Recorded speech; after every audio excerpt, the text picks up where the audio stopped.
I was very good at hiding until the day I didn't have to. No dorm rules, no shared closets, just my new apartment and the boxes I'd guarded for years. When I slit the tape, silk and sequins slid into the light like secrets exhaling. This wasn't a hobby anymore, it was a hunger. And tonight, with no eyes on me, I would finally feed it. I thought I was alone until the door clicked and my cousin stepped in. "Even your girl stuff?" Emily asked. My pulse spiked. If she knew, then maybe everyone knew. If she didn't, then why was she smiling like she'd been waiting for this moment longer than I had? No one at school ever suspected, not my friends, not even my family.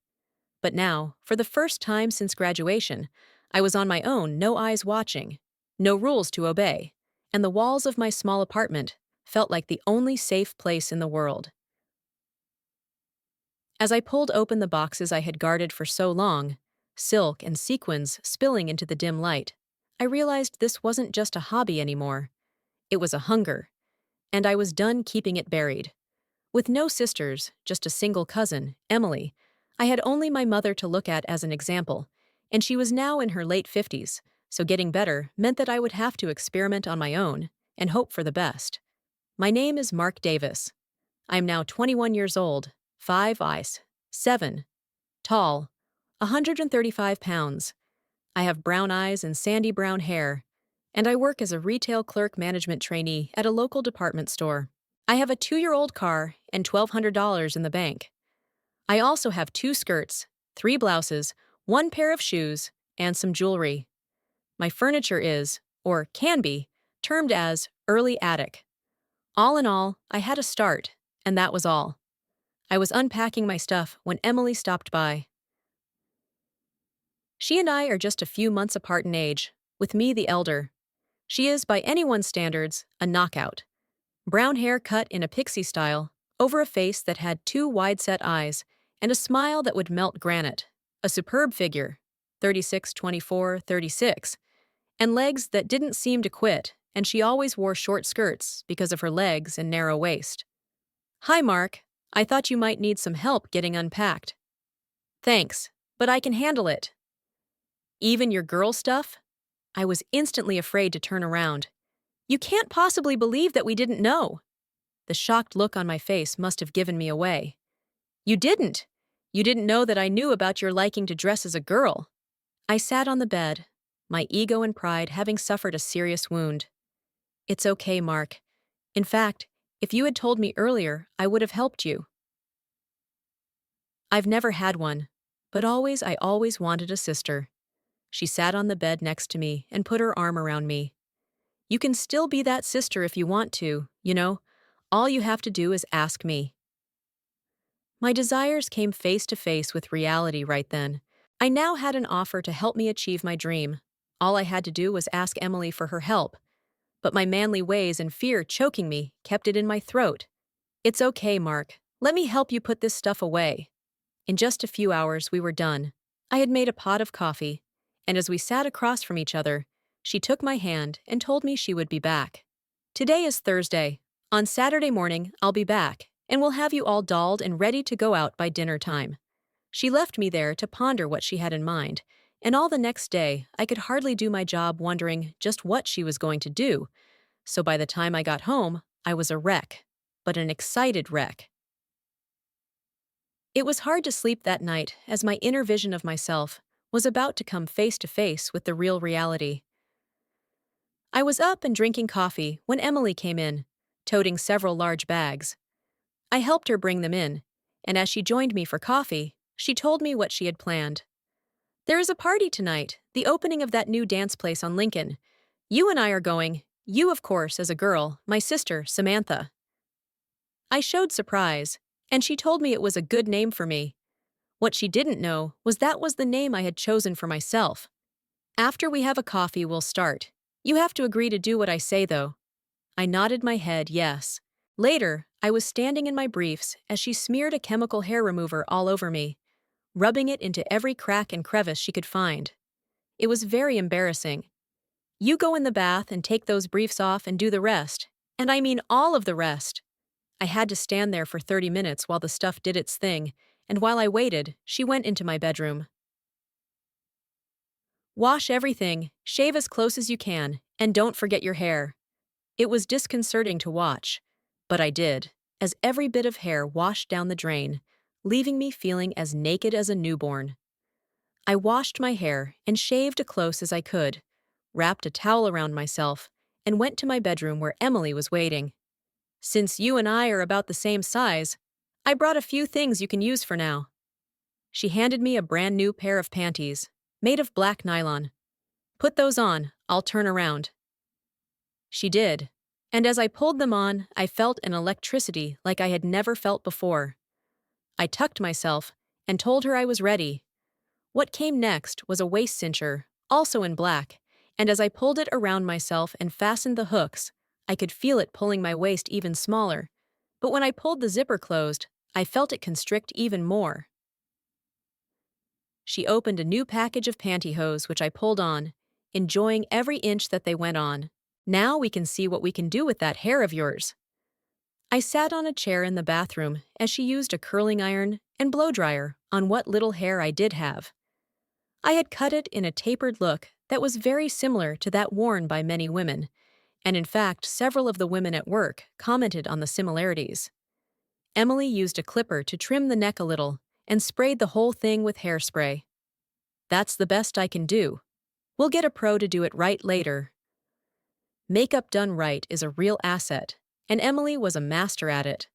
I watched in the mirror as she put foundation on me, using 2 fingers to smooth it out evenly, making my face all one color. Powder, then eyeshadow, in a soft rose and a gray, blended together, a soft brown eyeliner and pencil, and a bit of soft pink blusher. Let's get a bra on you. I took it from her hand and slipped it on, and saw that it was smaller than I usually wore. But as I fastened the front hook, I felt it as it pulled my chest into the small cups, and the sewn-in push-up pads did the rest. I had tits. Not big, but it was all me. Emily handed me 2 small foam pads, which I pushed in under my breasts, making them seem fuller, while they also filled out the cups of the bra.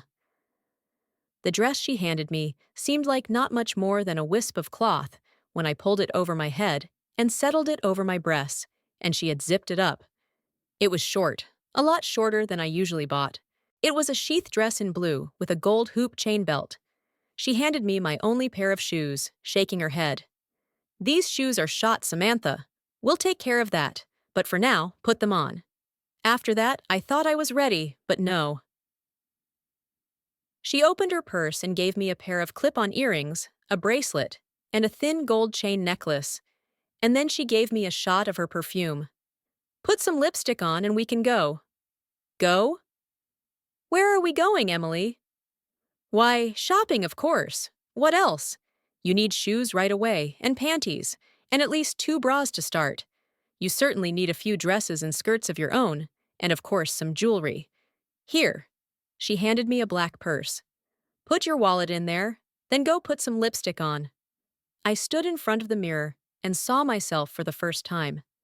I was almost a clone of Emily. The family resemblance was definitely strong.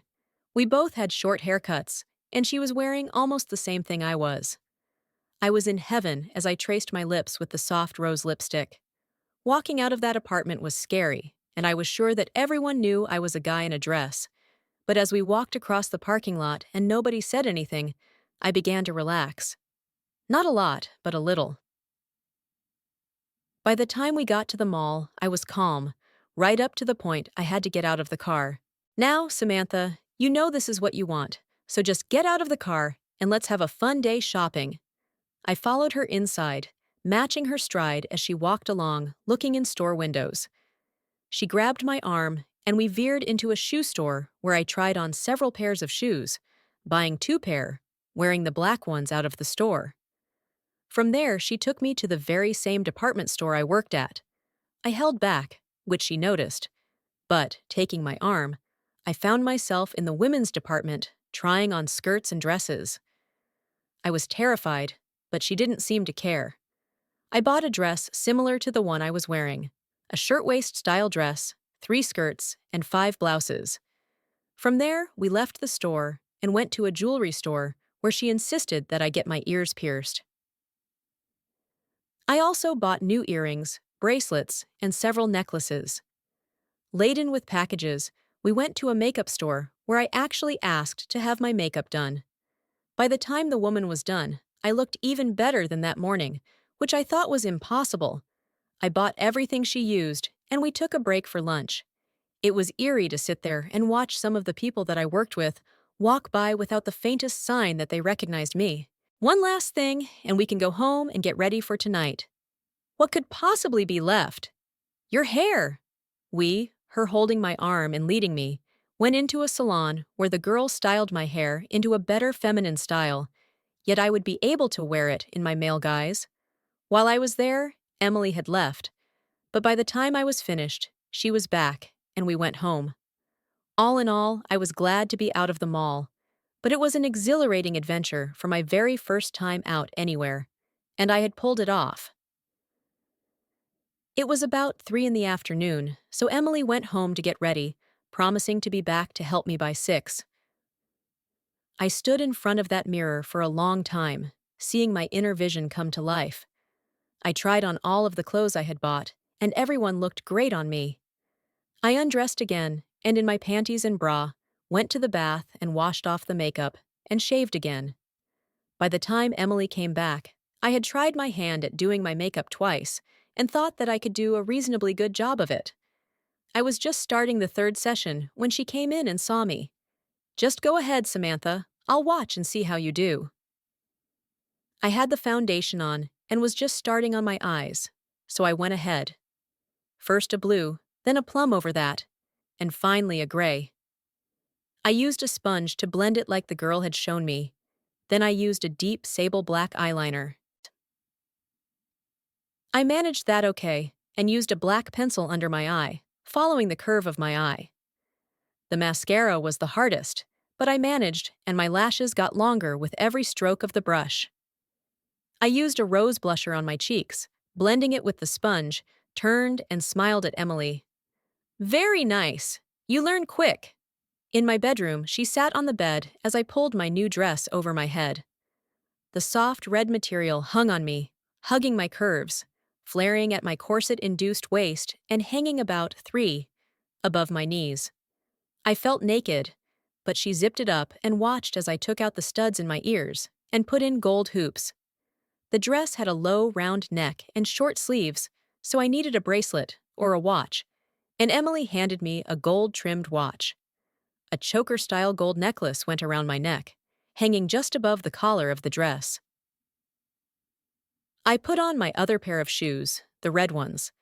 The red patent leather shoes had an ankle strap which I fastened and stood up. "Before we go any farther, let's do your nails, Samantha." We went to the kitchen table, and I watched as she filed and trimmed some fake nails, which she then glued on. 2 coats of a bright red polish were put on, and we sat there while we waited for the polish to dry. If you watch how you sit and walk, your mannerisms, and be demure, nobody will ever guess Samantha, and I'm certainly not going to tell anyone, so relax and enjoy it tonight. Easy for you to say, Emily. If a guy wants to dance, you can. Me, I'll be on the sidelines watching you, and what happens if some guys hit on us? So what? Let them, and there is no reason you can't dance, drink, or anything else. You look better than most of the girls I know. After my nails had dried, I put several rings on, and took my red purse, and transferred my stuff from my male wallet into my new female wallet, and put it in the bag along with a brush, a mirror, my lipstick, and some tissue. We stood side by side in the mirror, and I saw a clone of Emily. She was also wearing a red dress, a little shorter than mine and a little lower cut, but other than that, we were twins. We had to walk about 3 blocks to get to the Lincoln Street place, and after a short wait, we were seated at a table. It seemed as if she was right. Nobody gave any sign they saw me as a guy in a dress, and we both got a lot of looks from the guys. I started to order a steak, but Emily stopped me and told me that wait was a girl's worst enemy, so I settled for a fish dinner with salad, coffee, and no dessert. We were told to stay at our table as they set up the stage, And it ended up that we were pretty close to the dance floor and stage. The band came on and started playing, mostly soft rock, and Emily and I were asked to dance right away. I started to say no, but she gave me a look, so I took the guy's hand and followed him out to the dance floor. Having never had a man hold me so close was a very scary idea, but as he moved around the floor, I found it easy to follow him and soon relaxed. His name was Tom. We sat down after a few numbers, and Emily told them that we had to visit the ladies' room. I went with her, of course, since I had never been in a ladies' room. "That guy you're dancing with has stars in his eyes, Samantha. I'll bet he asks if he can take you home." "No," I blurted. "We'll see. If my guy asks me, I might let him. So if your guy does, you might have to let him. Maybe we can set up something for later. We'll see." Great. My first time out, and Emily was already talking about letting some guy take me home. As it turned out, her guy did ask her, and she declined, but she told him that she and I would be free the next day for lunch. Tom walked me to the car, his arm firmly around me all the way. I knew that I would have to kiss him, and for some reason, that didn't exactly turn me off. He pulled me to him and kissed me, his tongue probing my mouth as he held me tight, his hand wandering to my bottom. I was breathless when he let me go. "That was some kiss, Samantha. He'll be back, that's for sure."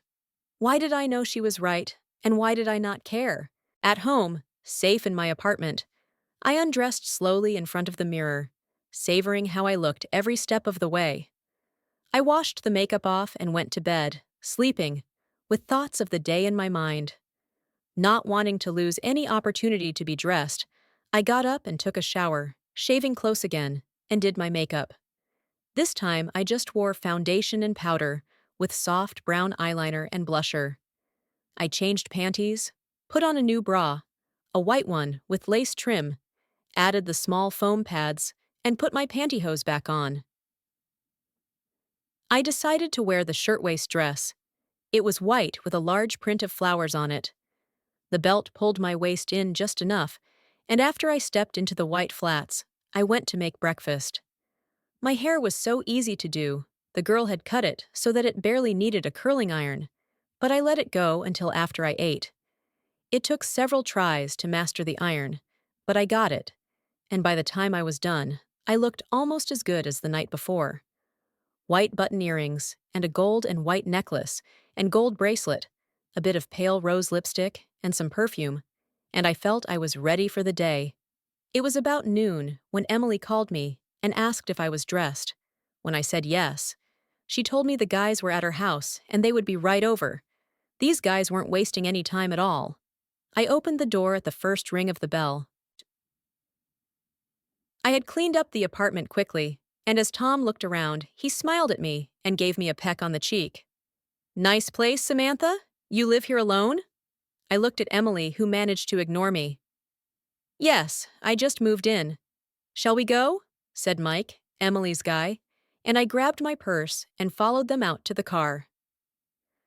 Tom and I sat in front, so he didn't have much chance to touch me, but I knew he was thinking about it by the way he looked at me. We went to a local family-style restaurant, and as we sat down, I saw Emily's parents sitting at a table across from us.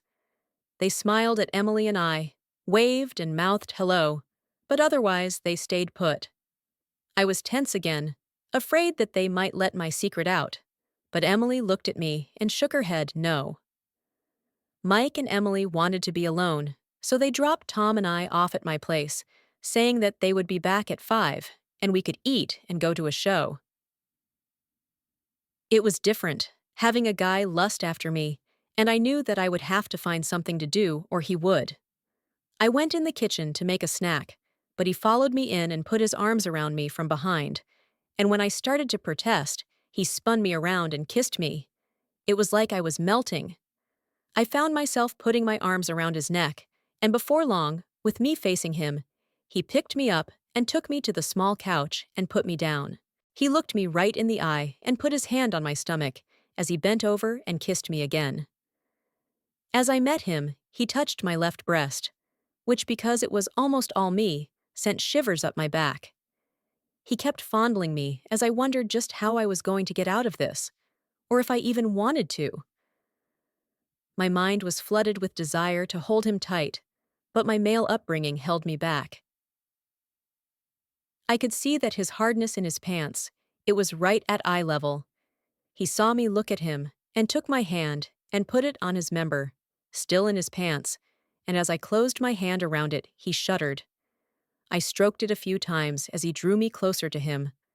I placed my lips against him and kissed him. It was a first for me, touching another man, but contrary to what I believed before, it was not unpleasant. In fact, I enjoyed it. I had begun, in my heart, to have feelings that I wanted to make him happy, like a woman makes her man happy, and I didn't feel at all ashamed of it. As I saw it, I was Samantha, and Samantha could make her guy happy. Mark didn't have a guy, Samantha did. He unzipped his pants, and his manhood sprung out, right in front of me. I was unable to stop as my hand reached out for him. "Kiss it," he said, and I did. Then I did something I never thought I would ever do, but it was not unpleasant, and he really enjoyed it. He and I sat next to one another on the couch and watched television, occasionally kissing until Emily and Mike returned. There must have been some sign, but I missed it, because Emily smiled at me and asked me to join her in the bedroom. "You were a bad girl, weren't you?" How could I deny it? I probably didn't do as much as you did, Emily, but then you can and I can't. We all enjoyed dinner and the show, but after I was back home, I knew it was time for me to become Mark once again. The next morning, I put in the smallest gold studs I had in my ears, sprayed my hair, and brushed it into the male style I needed. At work, I went about my business as if there had been no change. I worked in the men's department, but like all trainees, I was about to be transferred to another department soon. For that entire week, I would work and go home and put on a pair of panties and a bra, my robe, and stay that way until I had to return to work. It was terrible. What I really wanted was to work as Samantha, but that was out of the question, so I did the best I could. Emily called several times to see how I was doing, but basically, we never saw each other for 2 weeks. Tom called several times, and we talked for an hour each time. On Monday, 2 weeks later, I was transferred to parcels. It was where they shipped out or packaged any item a customer bought and wanted delivered. I even rode with the drivers to get a feel for how they did their job. I was in the back of the store when I discovered a whole shelf of items that, for one reason or another, had been returned. The dock chief told me they were items that could not be resold for a variety of reasons. Well, what do they do with them? Pitch them. We do it whenever the area's full. It usually takes a month or so. I decided to take a look, just to find out what kinds of things could not be resold. I opened a bunch of boxes, usually finding clothes that were torn, had makeup on them, or serious stains, toasters that were broken, and so on. But in one box, I found a pair of perfectly formed breast forms. The box had been opened, and right on the box, it said that once the seal had been broken, they were not to be resold. I took them off the shelf and put them in my desk. The next day, I made sure it was okay and took them home. They were 36Bs and had attaching strips on the back that would allow you to affix them to your chest so they would stay there and you could actually go braless. Inside the box were 5 of the attaching strips for each form. I wanted to try them out, but didn't want to waste the strips, so I just put them in my bra. The weight and the way they pushed on me gave me the feeling that I actually had breasts. I was thrilled to have the breast forms. The way they were made to simulate the real thing, the weight and the softness of them, made them feel so real to me.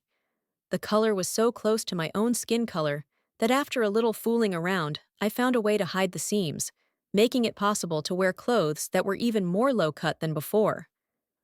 I was in heaven. I was called into the store manager's office for a meeting, which wasn't all that unusual, but rare for the middle of the week. He usually met with us on Fridays. In every department you have worked in, we have seen an increase in sales, and your suggestions in parcels will save us almost $300,000 in the next 3 years. In fact, your work has been exemplary in every category. After a successful pilot relayout and strong quarterly results reviewed by the board, the promotion felt earned, not sudden. We want to promote you into your own department, and we feel that you are ready for it, and upper management agrees. I was stunned by the news since I didn't think I was doing that much, just a few suggestions here and there. Mrs. Thompson is retiring at the end of the month, and we think you are perfectly suited for her job, and we expect that you will do well there as you have everywhere else. But doesn't she run the women's department, sir? I mean, that position has always gone to a woman, if what I'm told is true. Yes, it has been true, but I have a short tape that I want you to watch. He started the tape machine, and as I watched, a loss prevention report of me, as Samantha, walked around in the women's department, selecting dresses and skirts and so on. I could feel myself sinking into the chair, wanting to disappear. That is you, isn't it? I didn't answer him. I was ashamed at being recognized. That is the very reason I selected you to take this job. We are having a lot of trouble in that department. Lost or stolen merchandise, cashiers that can't count or have sticky fingers, styles that are out of date, the wrong color or size, and worse, a manager that cannot seem to get a handle on it. If it wasn't because she was retiring so soon, I'd be forced to fire Karen. What I propose is that you dress as that young woman and take charge of that department and straighten it out. You can look like a woman on the outside, but I want and expect some aggressive, positive changes, and I want them before the fall season. I didn't have enough words to thank him, but even if I did, I was pretty sure that my tongue in my throat would have stopped me anyway. Tomorrow morning, I want you in this office at 8, ready to go to work. By the way, what name do you use? Samantha. I use Samantha. I'll have a new badge for you in the morning, and my secretary will see to the changes in your files. Now go home and relax. You have a big day tomorrow. I walked out of that office, not sure why, or what had happened exactly, but I did know that I would be working as Samantha starting the next morning.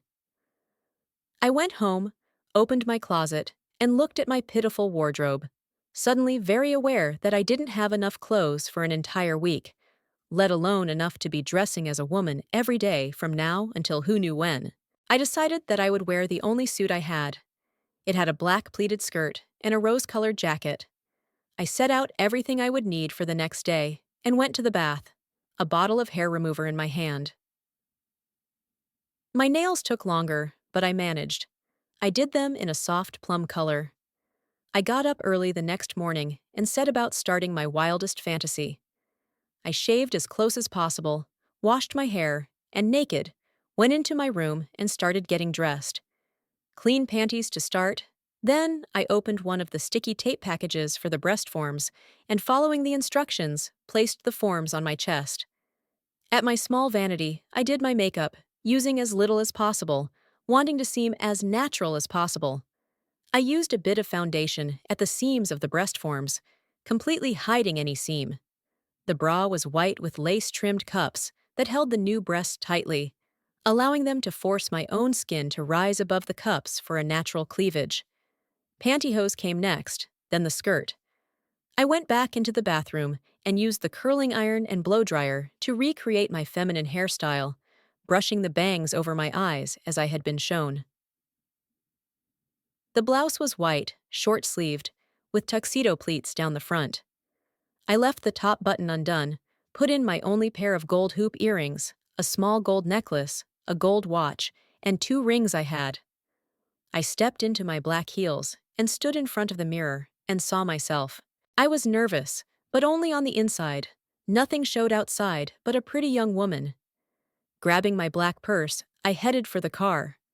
Walking into the store at that hour was eerie since most of the lights were off, and my heels clicking on the hard floors seemed to echo my arrival. I walked into the manager's office, expecting to be let in right away, but Nancy, his secretary, took me to a small room and took a picture. "I'll have your new ID before you leave, Samantha. Welcome aboard." She was pleasant, no sign of her hating what I was doing. I knocked once and went in. "Good morning, Samantha. This is Mrs. Gottlieb." We shook hands, and I sat in a chair next to her. He looked at Karen. As you know, you will be retiring at the end of the month officially, but in light of your years of service, we have decided to allow you the 2 weeks left as a recognition of your service as a gift. At noon today, Samantha will be taking over your department. He let the words hang in the air, waiting for Karen to react. She smiled and looked at me. You have a big job ahead of you, dear.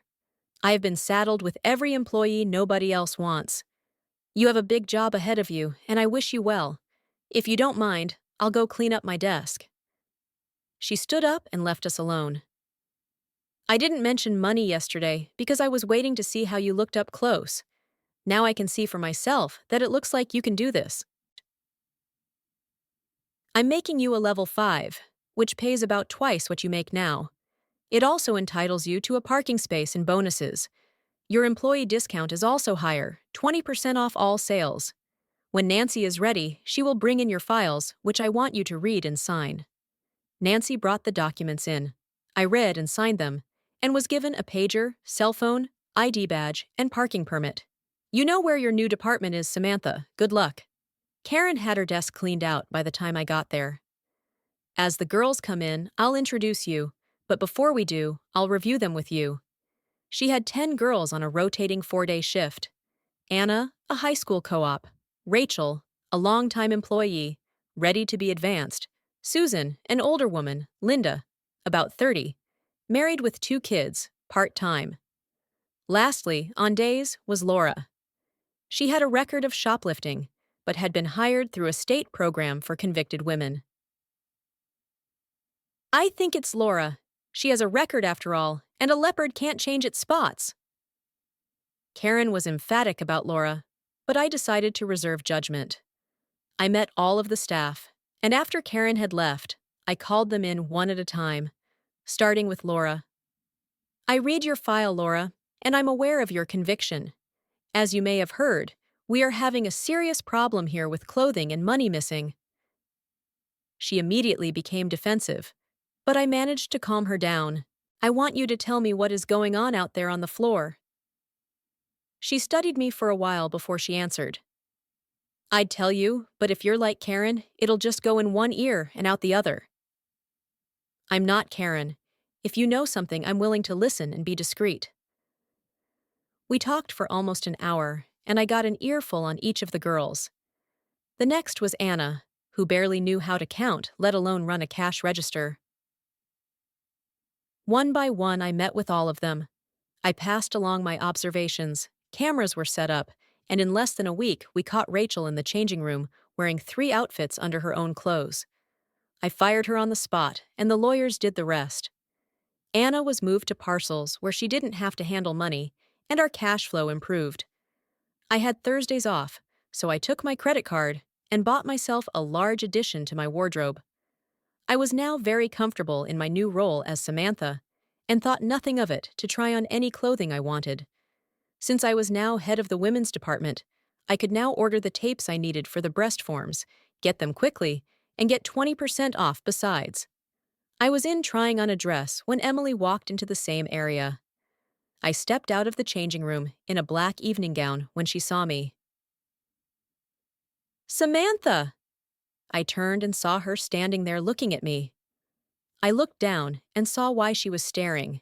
My breasts were almost floating in the cups of the bra and swelling over the tops while the rest of the dress hugged my figure like paint.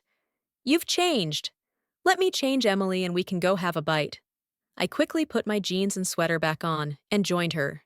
She didn't know about all of the changes in my lifestyle since I had deliberately not told her, wanting to surprise her. Over lunch, I filled her in while she sat open-mouthed. You mean to tell me that you are now Samantha all of the time? That's right, and I have seen Tom once since that first night, but he calls me almost every night. I'll be damned. I smiled at her and invited her over that night for dinner and gossip. I was still in my jeans, but I wore a pink blouse. I had not yet redone the apartment, but I had started. I had a new couch and chair with matching end tables and lamps. We sat and gossiped until real late, and it was only after she left that I realized that we had talked an awful lot about Tom and I.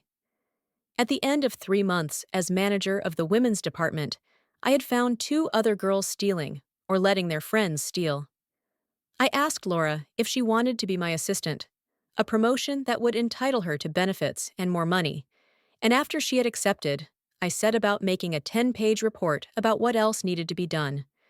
I listed everything from cash register placement to color schemes, larger changing rooms to better lighting.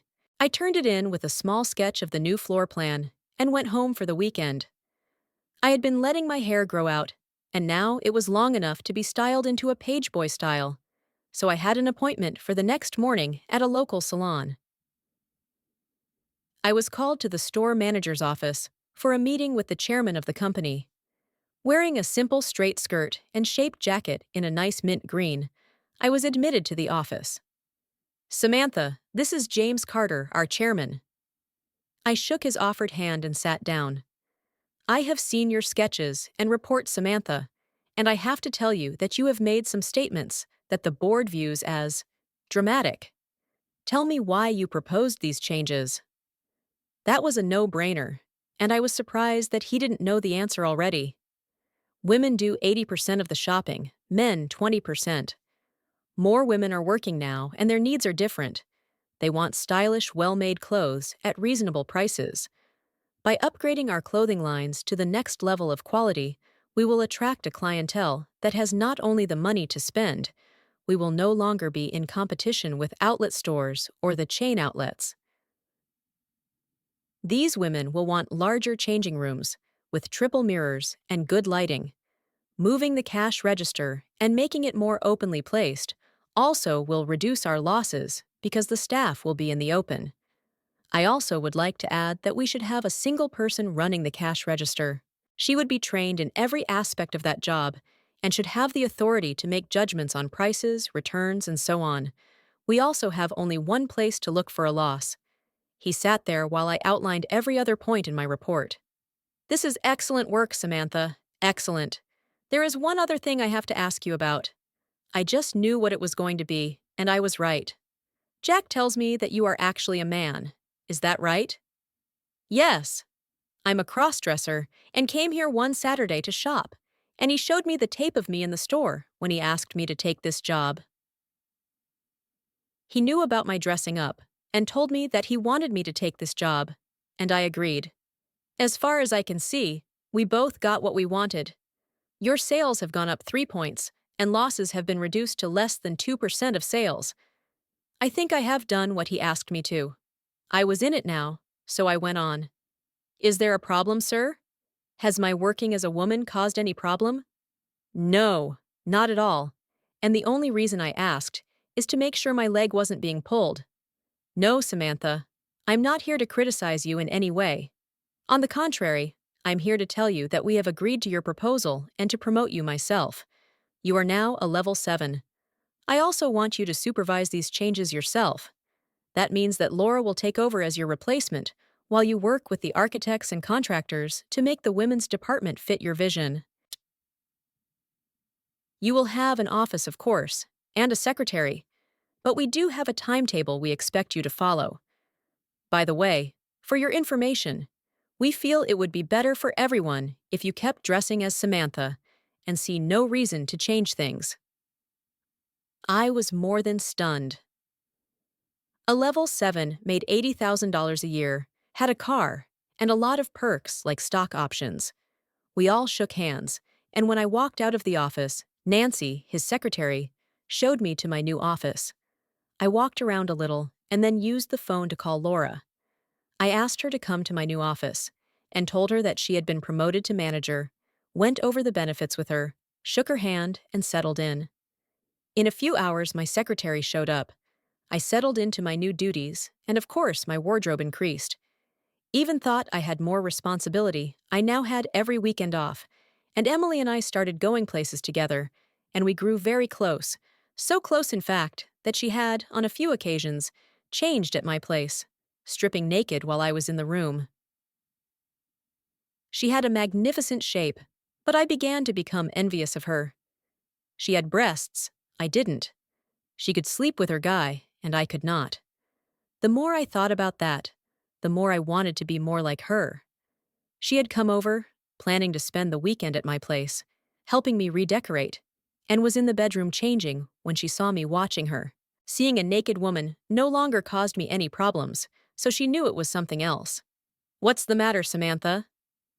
"I was just wondering how I could end up with a body like yours, that's all." She kept quiet, and with both of us in jeans and sweaters, we went shopping. At lunch, she mentioned that she had heard that taking female hormones would change my body, and I might want to look into it. I did, that next Monday. I called my doctor, and after an examination and an understanding of my situation, she prescribed them. It took about 6 months, but I began to develop breasts and wider hips, and during this time, I began to have my beard removed. I worked with the architects and all of the contractors, watching as my department was changed to reflect my mental image of a quality department. By the time the project was done, I no longer wore the breast forms or fanny pads, and now had a natural figure of my own. Tom wanted me to spend some time with him at his condo up north, but if I went with him, he would discover my deepest secret. Being afraid to lose him that way, I asked Emily to meet me for lunch. I told her about my fear of discovery, and she really stunned me. "Oh, I'll bet he already knows, Samantha. Why don't you just tell him? Be honest about it. If he cares about you at all, he'll understand." I was really scared when I called him, asking if he could stop by. When I told Emily that I was going to tell him, she offered to be there, but I said no, because this was between the two of us. I was wearing my best casual outfit when I let him into the apartment. "Tom, I have something to tell you. It might shock you, and you might even hate me for it, but we can't go on like this." I drew in a deep breath and told him, "I am an anatomical male. I have been living as a woman for a long time now, but I am still a man where it counts. I love you and really wanted to tell you before, but I was so scared that I just could not do it." I sat across the room waiting for a response, my eyes wet with tears, knowing that he would just leave. He just sat there and looked at me, which was even scarier. "Samantha, I've known that for a long time. That's why I never tried to go beyond what you wanted. I was the one that was stunned now." "Just how did you know?" I asked. "Easy. Every now and then you would use mannerisms and act like a man would. Not often, but every now and then it would happen, like when you're mad. And occasionally, you had a very slight trace of beard. Nobody would ever see it unless they were very close, which we have been. I didn't say anything because, or maybe despite that, you are still a fun woman to be with. And in every other respect, you are as much a woman as any other I have ever met. I thought at first I was gay, but I knew I wasn't, so it had to be you, the woman that attracted me, and the fact that we had a few obstacles to get over seemed minor at the time. Now that we have cleared the air, do you want to go with me on a short vacation?" I wanted to cry, yell, and jump in his lap, all at the same time, and I did. He held me tight and stroked my hair as I cried on his shoulder. Without a word, he carried me to the bedroom, and we discovered just how much of a woman I was. I was enough. I think both of us lost our innocence that day, coming to terms with my condition and overcoming it. He was there the next day when Emily called me to ask how it went. I told her. Her parents had seen me that first day in the restaurant, but had never said a word about it, and I assumed that they did not recognize me, but they had. After Tom had left, Emily stopped by and asked me to join her for lunch at her parents' home. I was unsure how they would take it, but she assured me that I would be accepted as I was, so I changed into a nice afternoon dress and we drove over. I followed Emily into the house and was immediately greeted by my Aunt Linda. "Samantha, how nice to meet you at last. We have been wondering when you would come over." I stood there waiting for the other shoe to drop, so to speak. That meant her father. Robert looked at me and smiled, took my hand and pulled me to him, giving me a big hug. "Come in, both of you. Let's go in the family room." Once we were seated, Linda told me that they had known about me long before they saw me in the restaurant. "Your mother also knew Samantha, It was Emily that decided that it was time to let you discover yourself, and we are so glad that you are so happy now. And Emily, I'm sure, has told you how much she always wanted a sister, and now she has one. I had not expected this kind of response, and I felt tears in my eyes. I reached for a tissue just as she came over and hugged me again. We are what we are, Samantha, and there is no need to be ashamed of it. I understand that you have been promoted at work several times since you started living as a woman, so obviously it doesn't matter to your employer. You're happy, Emily is happy, and now we want you to become a bigger part of our lives. Can you do that? I hung on her every word, every syllable. After my parents died, I was alone, very alone, and now I had a man that loved me, a sister, and a family. I was so overwhelmed that I couldn't speak, and the tears rolled down my face freely as I understood at last that she had said. We had a wonderful afternoon, and my vacation with Tom, well, it was a prelude to our marriage, which took place within the year. Emily, of course, was the maid of honor, and Laura was my bridesmaid. I am complete now, something I never envisioned so long ago. I never knew my life would turn out this way, nor did I plan it this way. It just happened. But I knew the moment I was dressed to go out with Emily that my life had changed, and I'm so glad Emily was there to help me, every step of the way. I am complete now, something I never imagined so long ago. I never planned my life to turn out this way.